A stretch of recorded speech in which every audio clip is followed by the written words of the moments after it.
أعوذ بالله من الشيطان الرجيم. بسم الله الرحمن الرحيم. السلام عليكم ورحمة الله وبركاته. وعليكم السلام ورحمة الله وبركاته. إن الحمد لله نحمده ونستعينه ونستغفره ونعوذ بالله من شرور أنفسنا ومن سيئات أعمالنا. من يهده الله فلا مضل له ومن يضلله فلا هادي له.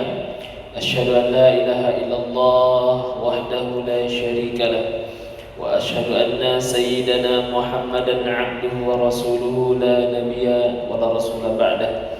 اللهم صل على سيدنا محمد وعلى آل سيدنا Muhammad. Alhamdulillah, bersyukur kita atas kehadirat Allah Subhanahu wa taala. Pada malam hari ini kembali kita dipertemukan oleh Allah di rumahnya yang penuh dengan keberkahan ini.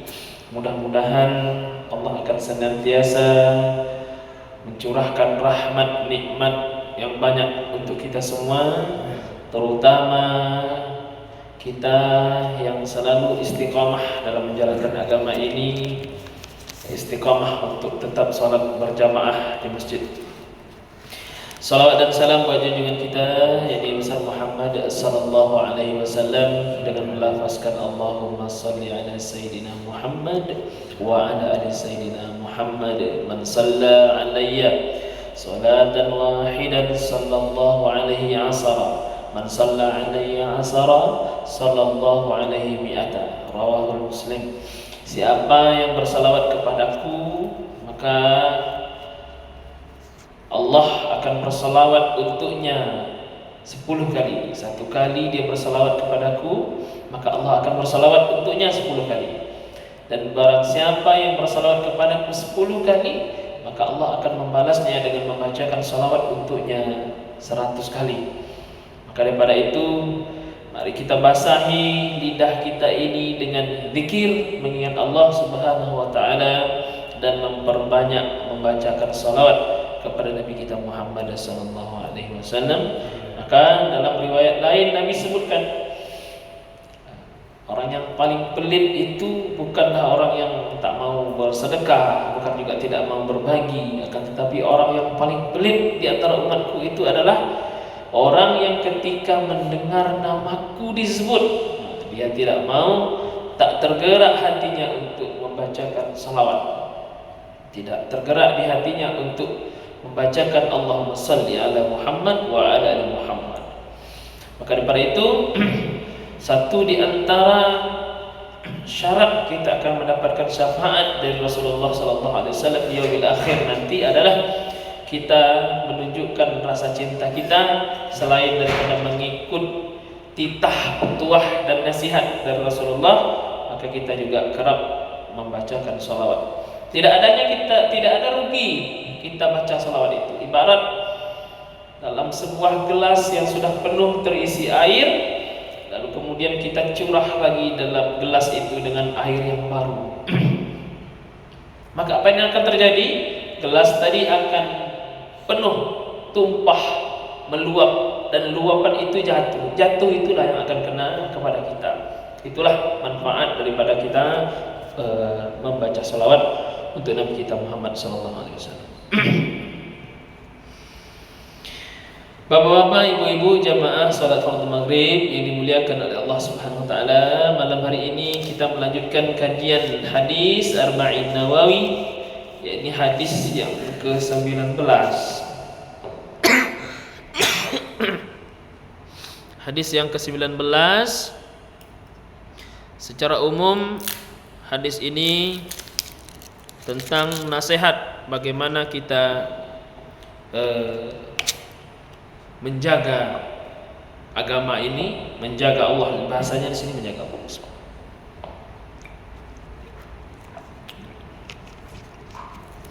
Bismillahirrahmanirrahim. Hadis ke-19. An Abi Abbas Abdullah bin Abbas radhiyallahu anhuma, dari Abu Abbas Abdullah bin Abbas radhiyallahu anhuma, Jadi ini kalau disebutkan dua rawi di situ, anak dengan ayah sekaligus dan kedua-duanya muslim, maka di akhir katanya akan disebutkan radhiyallahu anhuma. Semoga Allah meridhai keduanya. Siapa keduanya itu? Ibnu Abbas dan ayahnya Abdullah bin Abbas. Abdullah bin Abbas dan Ibnu Abbas. Ibnu Abbas itu anak daripada Abbas itu saja. Abbas bin Abdul Muttalib, paman Nabi. Maka Abdullah bin Abbas, Abbas bin Abdul Muttalib. Kedua-duanya diridhai oleh Allah Subhanahu wa taala, maka disebutkan di sini kalimat yang digunakan adalah radhiyallahu anhu. Begitu juga ketika kita menyebutkan Abdullah bin Umar, maka akan redaksi yang digunakan di situ akan ada kata radhiyallahu anhuma. Artinya Allah meridai keduanya, Abdullah dan Umar itu sendiri, Umar ibn Khattab. An Ibni Abbas, Abdullah bin Abbas radhiyallahu anhuma qala. Kita akan belajar mengenal siapa yang kita kenal, Abdullah bin Abbas itu sendiri. Abdullah bin Abbas ya adalah sepupu Nabi. Abdullah bin Abbas ini adalah sepupu Nabi, anak daripada paman Nabi. Siapa paman Nabi? Abbas bin Abdul Muttalib. Di menurut riwayat, Abdul Muttalib ini punya 10, ada yang mengatakan 11 orang anak. Maka salah satu di antaranya adalah Abbas bin Abdul Muttalib. Ada di sana Abdullah bin Abdul Muttalib. Ada di sana Hamzah bin Abdul Muttalib. Ada juga di sana Abu Lahab bin Abdul Muttalib, paman Nabi itu.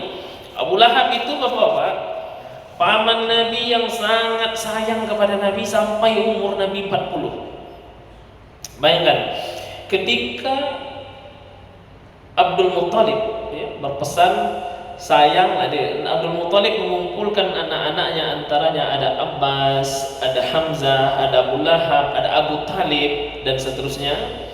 Semua mereka adalah keluarga yang sangat dihormati, termasuklah Abu Lahab itu sendiri. Ketika dikumpulkan, Abdul Muttalib berkata kepada anak-anaknya ini, yang 10 orang, kalian punya seorang saudara yang namanya Abdullah.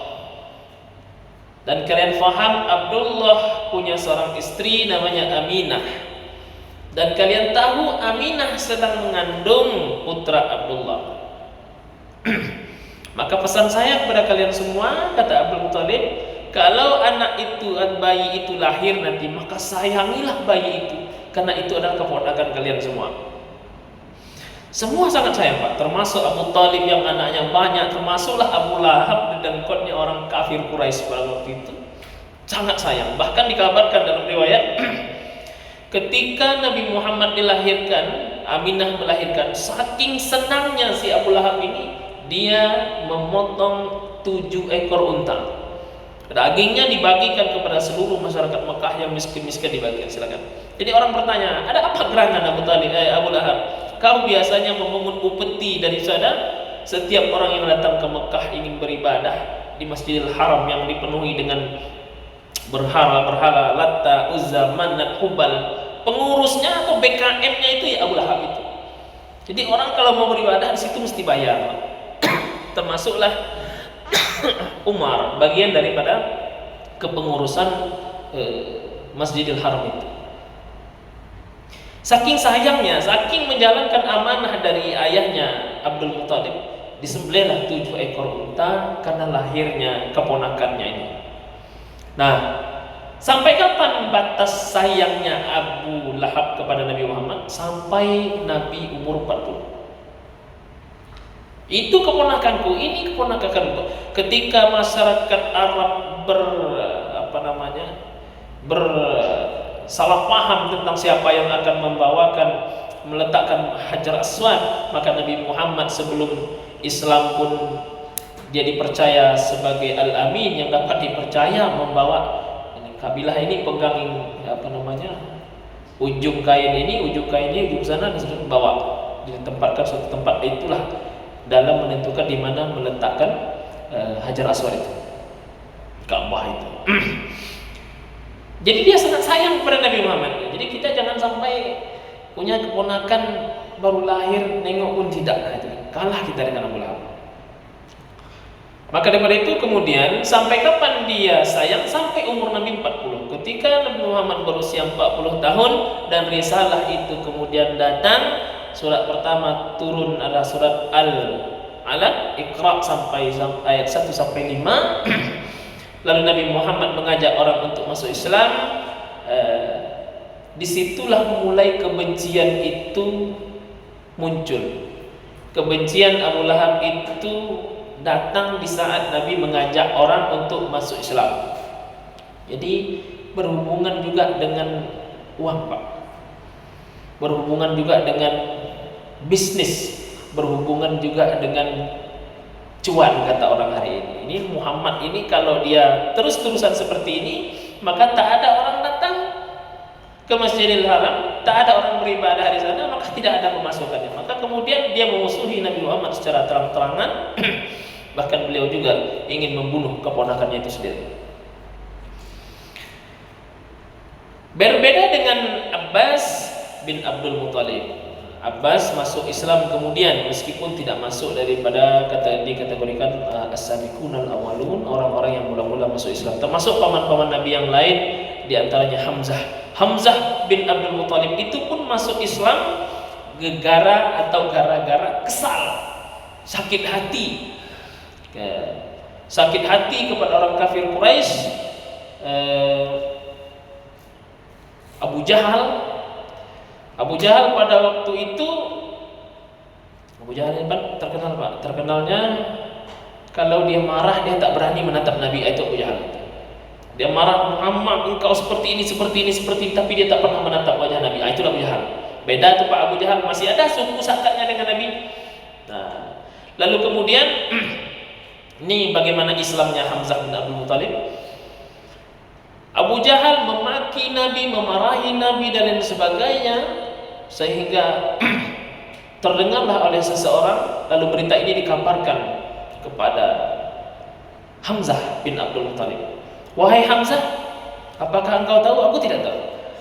Keponakanmu Muhammad baru saja dicaci maki, dihina, dia segala macam dipermalukan oleh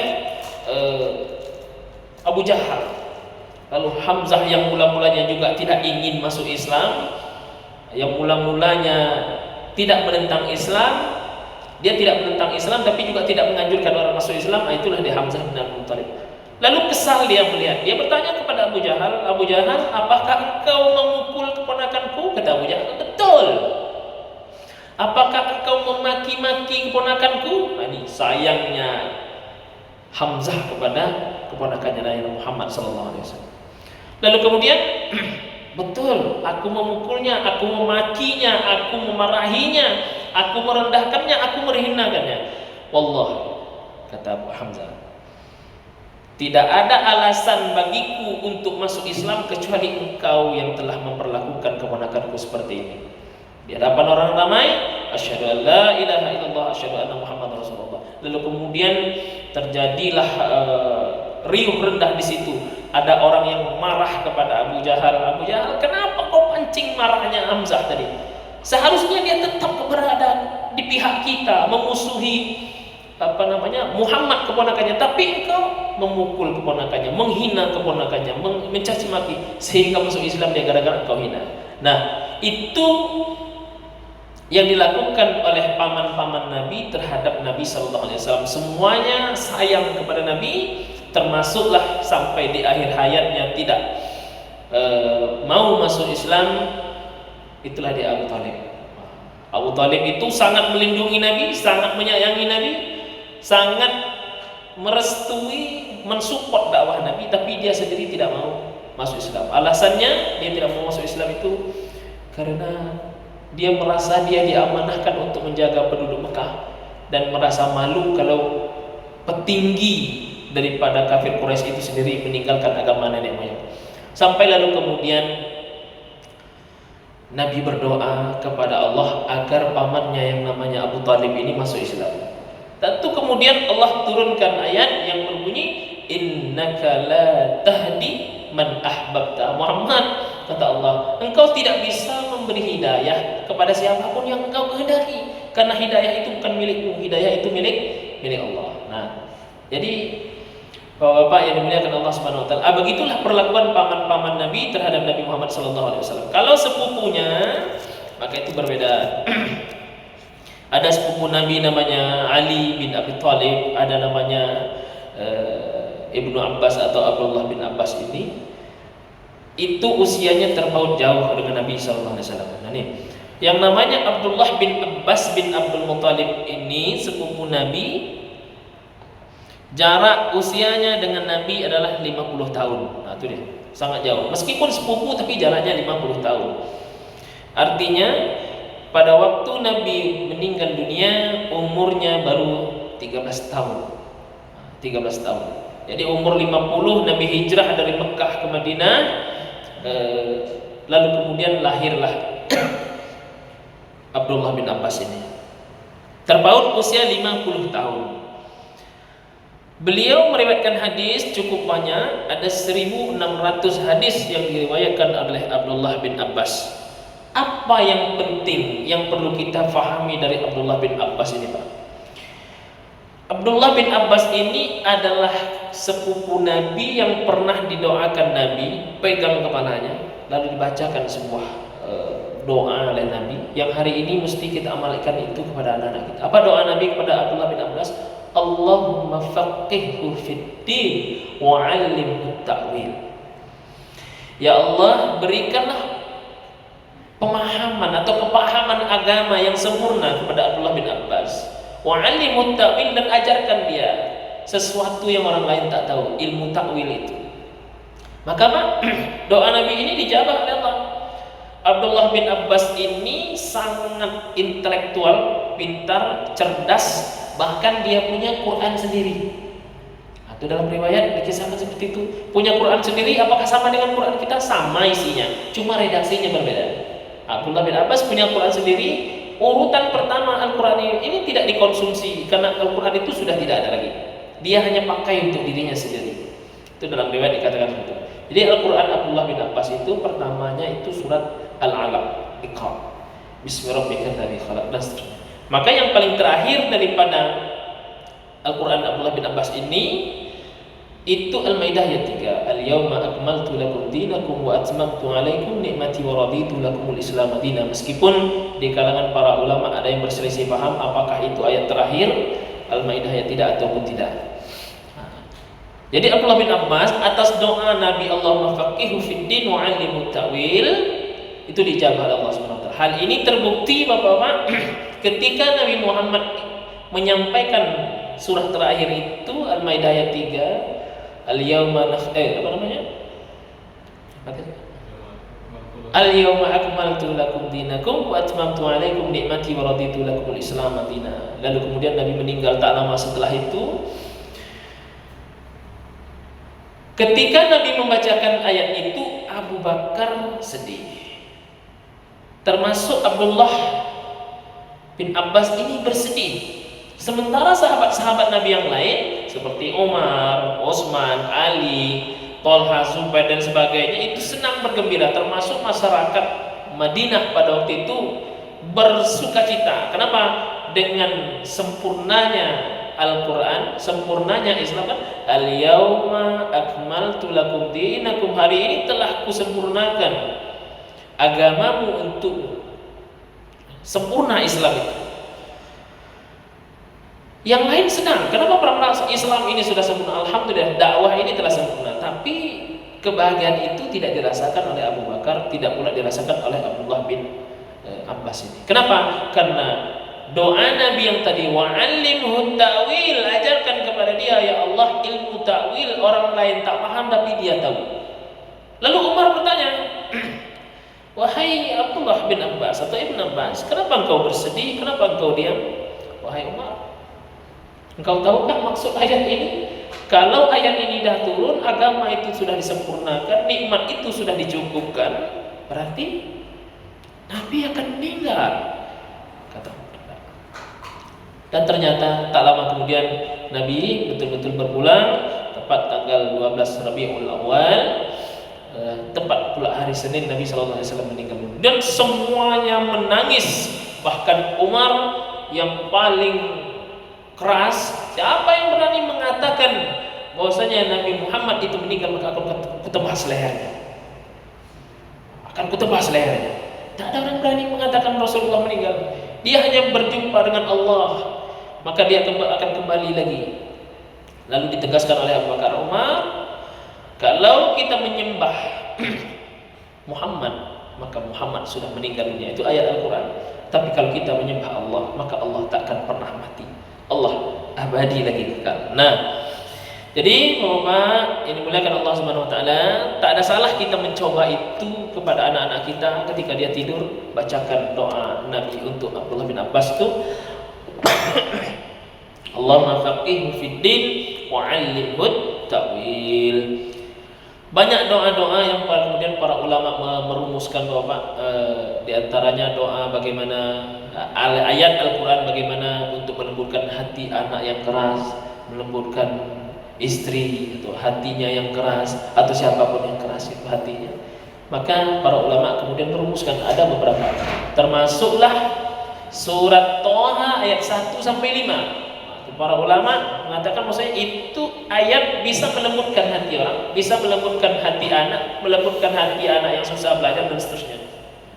Kenapa? Salah satu alasan atau penyebab Umar ibn Khattab itu masuk Islam karena surat Toha.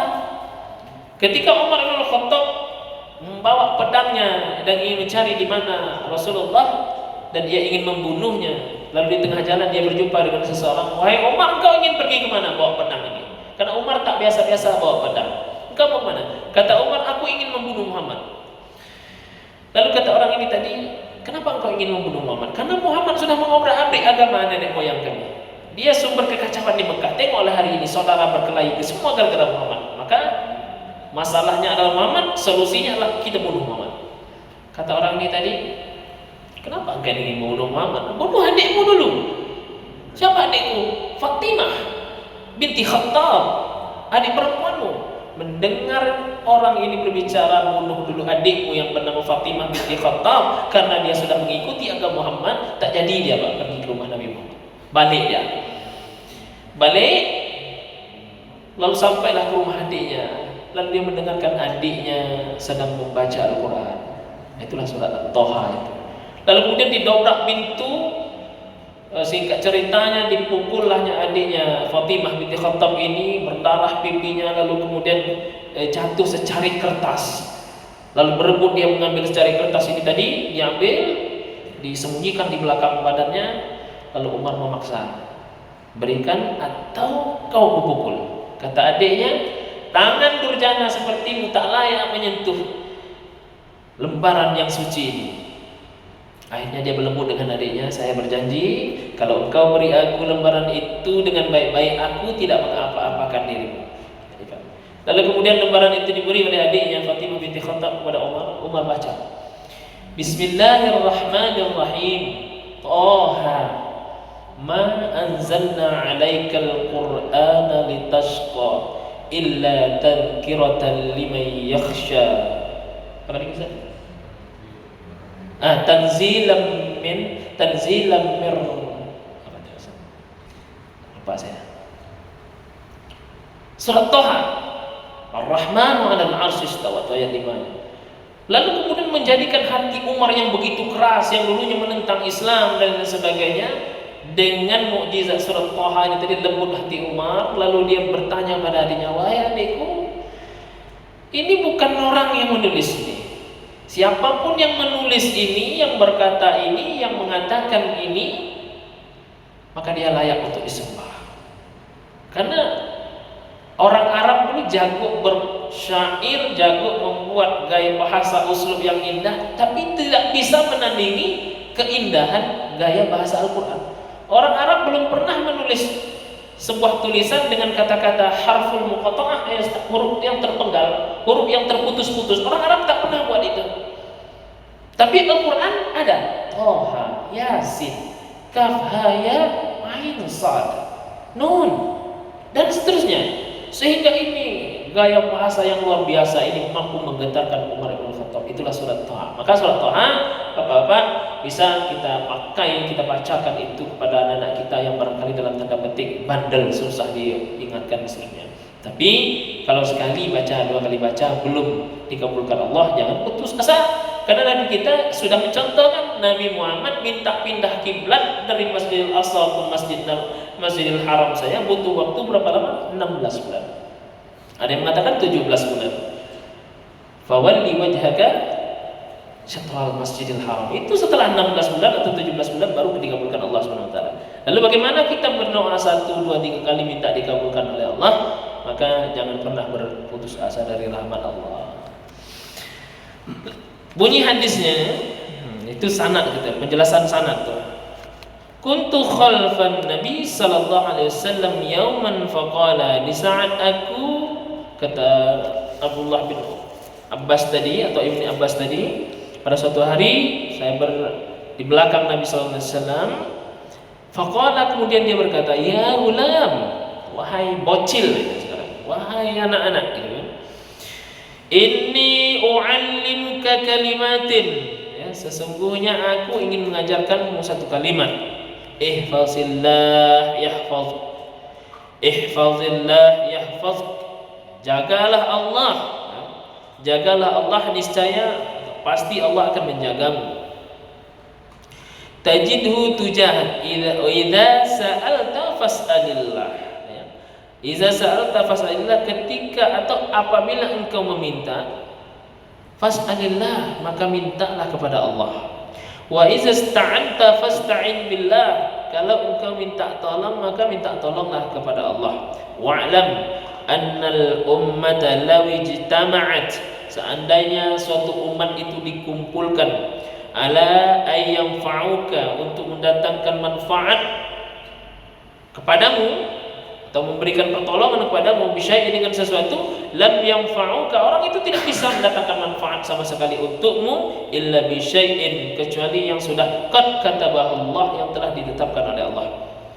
Wa ini jitama'u, dan jika orang-orang berkumpul, ala ayyadurruka, untuk memberikan kemudaratan, ya, kecelakaan, kesialan dan lain sebagainya kepadamu, bisyai'in, dengan sesuatu, lam yadurruka, maka orang yang berkumpul tadi ini juga tidak bisa mendatangkan kemudaratan untukmu, illa bisyai'in qad katabahu Allah, dengan sesuatu kecuali itu sudah ditetapkan oleh Allah Subhanahu wa taala. Rufi'atil aqlam, ini dia. Rufi'atil aqlam, telah diangkat pena, wa jaffatis suhuf, dan telah kering lembaran-lembaran. Ini hadis diriwayatkan oleh Imam Muslim. Apa makna hadis ini? Ihfazillah yahfazka, jagalah Allah maka Allah akan menjagamu.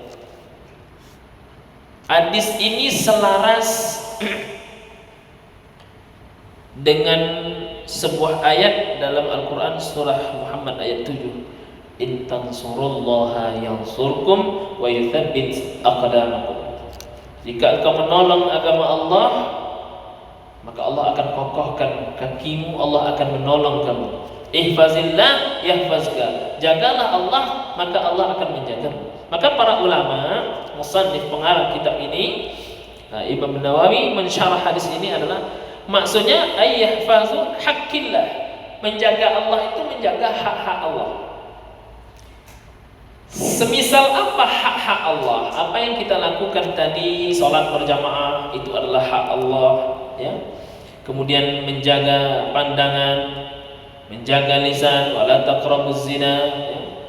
Wa hajjul bait, naik haji, aqimus shalah wa atuz zakah, itu semua adalah hak-hak Allah. Maka ketika kita sudah memenuhi hak-hak Allah, yakin dan percayalah, yahfazka, Allah akan menjaga kita.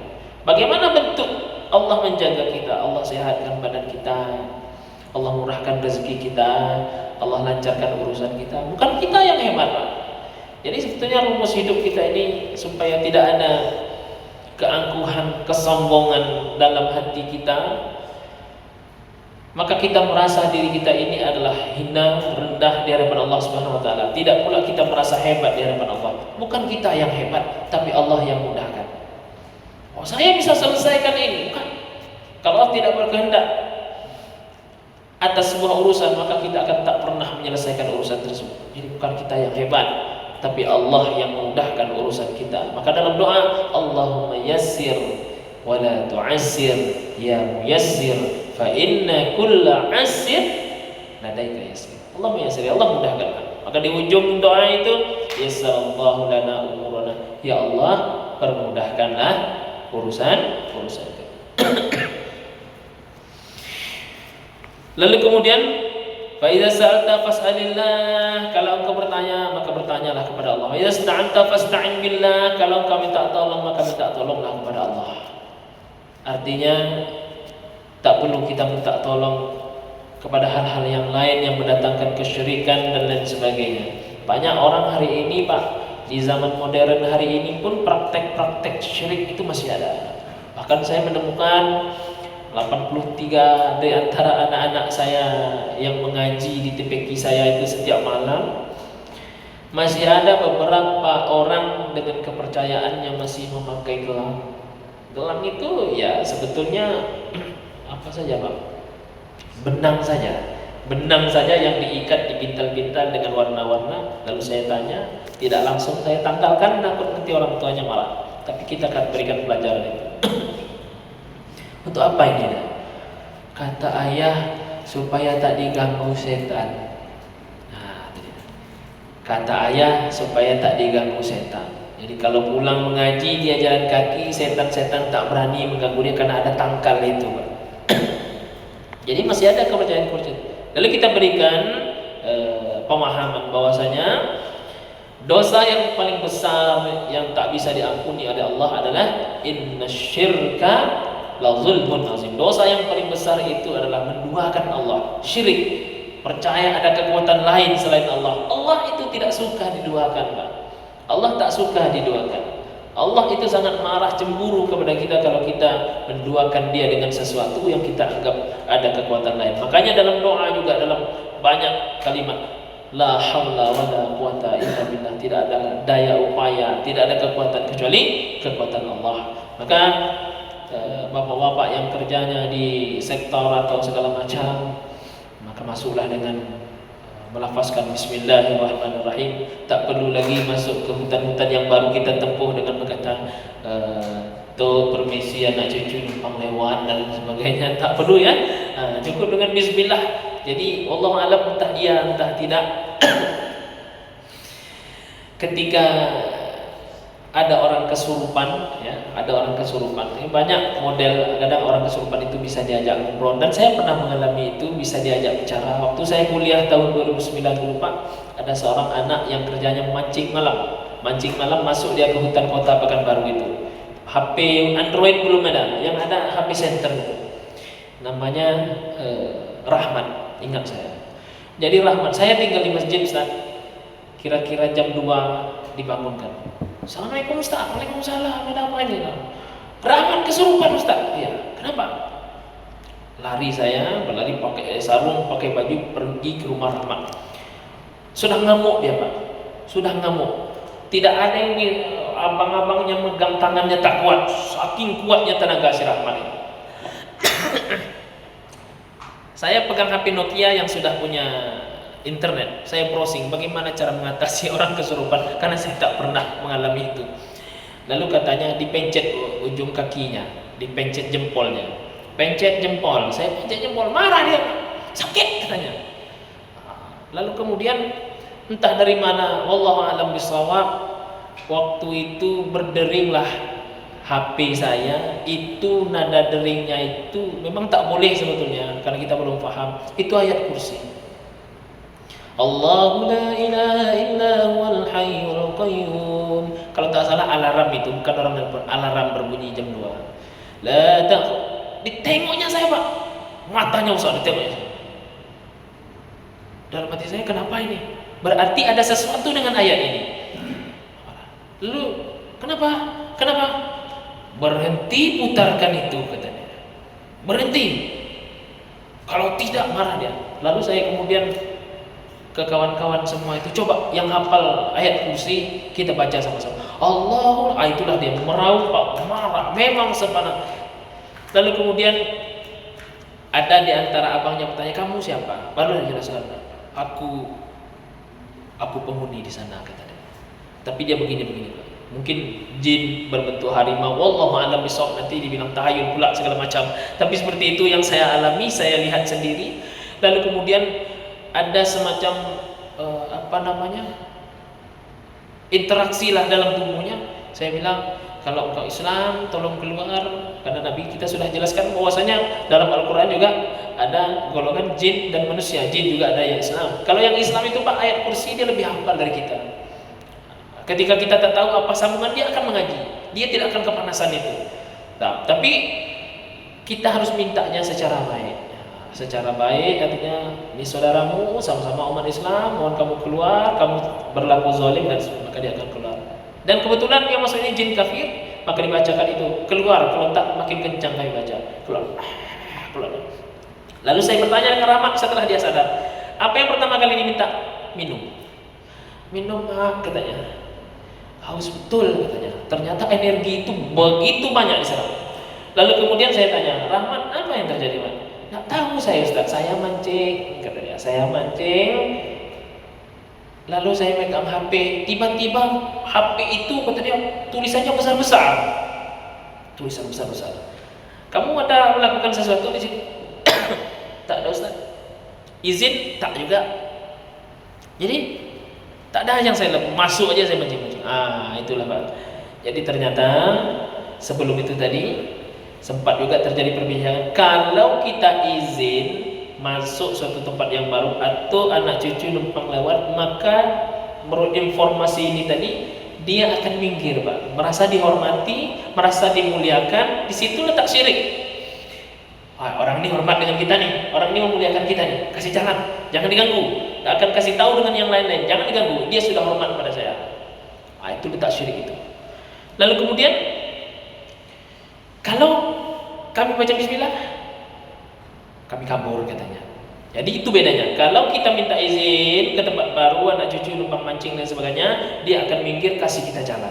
Tapi ketika kita baca bismillahirrahmanirrahim, baca ayat yang lain, mereka akan kabur. Itu dia.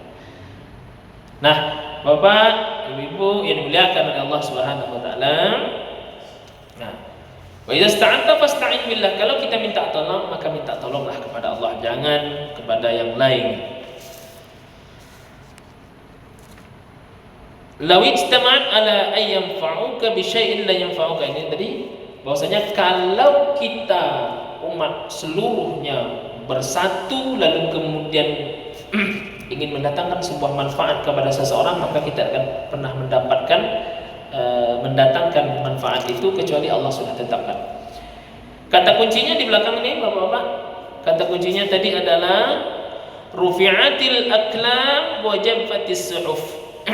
Pena itu telah diangkat dan lembaran sudah kering. Artinya apapun yang kita usahakan, kalau sudah ditetapkan Allah, maka kita tidak akan pernah bisa untuk merubahnya. Itu intinya. Maka daripada itu, tetaplah kita menjadi insan yang baik. Wa may yattaqillah yaj'al lahu makhraja wa yarzuqhu min haitsu la yahtasib. Siapa yang bertakwa kepada Allah, Allah akan menjadikan setiap permasalahannya, Allah berikan jalan keluar daripada setiap permasalahannya, dan memberi rezeki dia dari arah yang tidak disangka-sangka. Tetap sholat, menolong agama Allah dengan sholat, berdakwah, lisan, tulisan, dan lain sebagainya. Dakwah bilhal itu jauh lebih berat, karena banyak orang yang bisa berdakwah dengan secara lisan, kadang-kadang tak bisa secara hal dan seterusnya. Maka balighu anni walau ayat, sampaikan, karena kewajiban dakwah itu wajib untuk pada kita semua. Sampaikan. Maka dakwahlah dengan ihsan. Jangan langsung seperti ini sehingga orang akan terlalu kaku melihat Islam itu. Dulu Pak, ada salah seorang dai kita dari Pelalawan ini berdakwah dia di Penyalai itu. Orang-orang suku asli. Orang suku asli itu ketika saya tanya, "Bapak agamanya apa?" Dia akan jawab, "Agama saya jalan terus." Artinya Islam oke, Kristen jalan. Orang Islam hari raya, mereka hari raya. Orang Kristen Natal, mereka ikut. Tapi kita kalah cepat karena dai-dai kita kalah cepat dibandingkan dengan misionaris yang langsung datang dari Kanada dengan memberikan bantuan dan sebagainya. Lalu kemudian ada seorang perempuan yang tertarik dengan paman saya, tapi tidak jadi. Akhirnya dia kembali lagi kepada agamanya, jalan terus tadi, agama jalan terus. Ketika itu ditanya, kenapa banyak dari golongan orang-orang asli, penduduk asli atau orang Iyan kami menyebutnya tidak mau masuk Islam. Salah satunya katanya terlalu banyak beban, kencing berbaca, berak berbaca, makan berbaca. Dia seperti itu ngomongnya, Pak. Kencing berbaca, berak berbaca, makan berbaca, tidur berbaca, semua pakai baca. Tak tegap aku katanya. Jadi kalau masuk Islam itu kamu buangnya kecil, baca doa. Kalau kamu mau makan, baca doa. Nah, jadi kan itu sebetulnya teknis kita berdakwah kepada orang-orang yang belum mengenal Islam dengan baik. Jangan langsung doa, sholat, puasa gitu. Seperti Allah berangsur-angsur mengharamkan khamar. Nah, jangan minum khamar. Kalau kamu khamar, kamu jangan sholat. Nah, jangan minum khamar karena mudaratnya lebih besar daripada manfaatnya.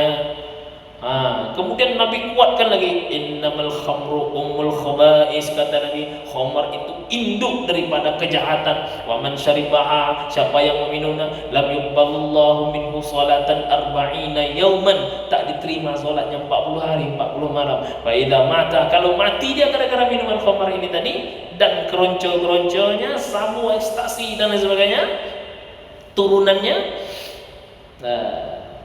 Fa'idha mata wahiyya fi batnihi, dan masih berada di dalam tubuhnya, famata maitatan jahiliyatan, maka matinya mati bangkai, kata Nabi. Lalu Allah itu bertahap. Begitu juga dengan dakwah kita kepada saudara-saudara kita yang lain, harus berangsur-angsur, jangan langsung top. Dan seterusnya. Masuk ke hadis yang ke 20. Masih ada waktu, Ustaz? 2 menit. 19 saja lah ya. 20 kita sambung di lain waktu dan kesempatan. Jadi Bapak-bapak yang dimuliakan Allah Subhanahu wa taala, la yudkhilu ahadan minkum 'amaluhu wa la yujiru ila an-nar. La yudkhilu ahadan minkum 'amaluhu ila al-jannah wa la yujiru ila an-nar wa la ana illa bi rahmatin min Allah, kata Nabi. Berbuatlah baik, karena tidak ada jaminan dengan amalmu yang banyak bisa memasukkan engkau ke dalam surga. Kita tak tahu amalan mana yang memasukkan kita ke dalam surga. Kita tak tahu apakah dengan amalan sebanyak ini yang kita lakukan akan menghindarkan kita dari neraka. Wala ana, termasuk aku, kata Nabi. Jadi yang memasukkan kita ke dalam surga itu adalah rahmat minallah, rahmat dari Allah Subhanahu wa taala. Maka yang perlu kita kejar, bagaimana kita mencari rahmat Allah itu. Cari perhatian Allah. Ria kepada manusia itu tak boleh. Tapi ketika kita riya kepada Allah, ya Allah, saksikanlah, saya malam ini bangun sholat, malam ini saya hanya berdua dengan Engkau ya Allah. Jadi kadang-kadang amalan-amalan kita itu bisa rusak secara sengaja atau secara tidak sengaja. Secara sengaja bagaimana? Memang kita tampakkan, kita sholat malam, kita bersedekah, dan macam. Kalau niat kita ada sedikit saja dari rasa riya itu, maka rusak. Famathaluhu, kata Allah dalam Al-Quran, famathaluhu kamathali safwanin alaihi turabun fa'asabahu wabilun fatarakahu salda. Orang yang berimpak jalan Allah itu, tapi ingin dilihat orang, ingin dipuji orang, ingin dibilang dermawan, seumpama debu yang berada dalam sebuah batu licin, kemudian disiram hujan, fatarakahu salda, habis, tak ada nilai. Ada juga amalan kita itu habis karena riya tapi tak sengaja. Misal Ustaz Anwar bangun malam, tengah malam, lalu kemudian Pak Abdul Razi berbincang-bincang, oh tadi malam Ustaz ada maling jam 2. Oh iya, saya tak tahu, saya sedang sholat waktu itu. Tak sengaja, saya sedang sholat. Saya sedang sholat itu bisa merusak amalan kita, itu yang tak sengaja itu. Maka kita berdoa kepada Allah, ya Allah, ampunkanlah saya dari dosa baik yang sengaja ataupun yang tidak disengaja. Kita sambung dengan waktu dan kesempatan. Minallahu musta'an wa ilaihi tawakkaltu. Assalamualaikum warahmatullahi wabarakatuh. Waalaikumsalam.